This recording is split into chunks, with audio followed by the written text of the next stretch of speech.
Welcome to the Weekend Throwdown with Jagger. Welcome to the Weekend Throwdown. Ella Henderson's here. Hello. How are you? I'm very good, thank you. How are you? I'm great. It's great to have you here. It's great to be here. You've got this great song out right now. Your debut single in America is Ghost. Uh-huh. Which, wow, what a cool first single for you, number one. And number two, co-written by Ryan Tedder? Yeah, that's right. Wow. Yeah, kind of insane hearing that said back to me. But yeah, I wrote this song with Ryan, and yeah. That had to be a cool experience for you. Oh, it was amazing, you know. Ryan is just such... Firstly, everyone knows he's super, super talented, but yeah, I mean, he gets to pick and choose who he writes with, so getting to have this opportunity to actually sit down and write for a record and then have it all of a sudden turn into my first single was just, you know, amazing. So as you were getting ready to work on this album and this project, were you familiar with a lot of OneRepublic's music and Ryan's stuff he's worked on in the past?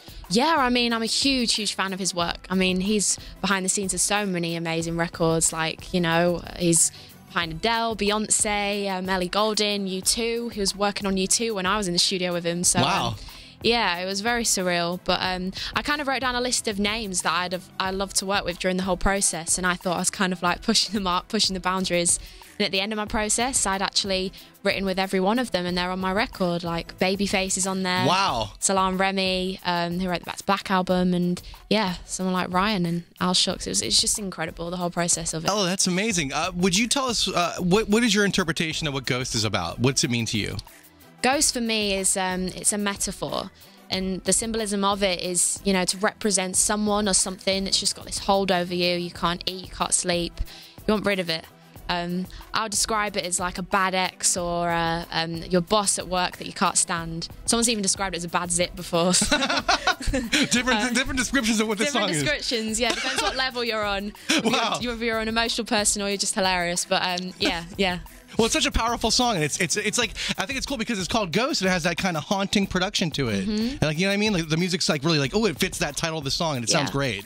Oh, thank you. You're welcome. No, yeah, I think when I was writing this song with Ryan, we both felt, you know, we captured that soulful thing, which is something, you know, very that soulful. I love to bring to the table when I write. And yeah, it just felt soulful, anthemic, but ultimately very real and raw. And that's ultimately all I ever want my music to be. Your album is called Chapter 1. Yeah. I like that fitting title. Thank you. You're welcome. And the cool thing about your story is you were a contestant on the X Factor in the UK. Mm-hmm. And that experience had to be phenomenal for you, number one. Yeah, I mean, at the age of 16, kind of having everything blow up and, yeah, getting recognised. And, yeah, it was very crazy at the time. But, you know, without that kind of platform, you know, there's no blueprint in this job. There's no way of knowing how you're going to get anywhere. I've always known that I want to, you know, write my music, and I play the piano from a very young age, but I never knew how I was ever going to get there. So doing a big step like that was huge for me, and you know, it's kind of got me here right now, sat talking to you here in the States.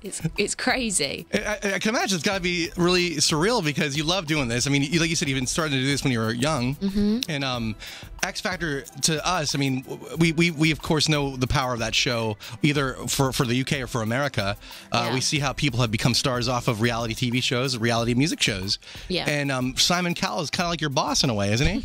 He is indeed. He is. He's the guy that runs the record label that you're signed to. He absolutely is. He's he's great. He's been like my rock throughout this whole process, and I think at the point now, you know, the record went to #1 for 2 weeks. The album went to #1 in the UK, and you know, that's just something that he's really proud of, because he gave me a lot of leeway with this. You know, he told me to take my time. Didn't matter whether it took me 3 months or 3 years. He just wanted me to feel like I was confident and comfortable with myself. Wow. And yeah, he's been amazing. The confidence I've had from Simon's, really, really helped me grow as a young girl. So he's a great boss. Yeah. As opposed to the boss that Ghost could be written about. No, it's not about Simon. No, it's definitely not about Simon. Well, that's cool to hear he's so like encouraging and so like behind you. Yeah, absolutely. I mean, yeah, he's an incredible guy, and you know, advice from him is priceless. You know, he's been in the industry for years, so yeah. What's your ghost? The ghost of you, it keeps me awake.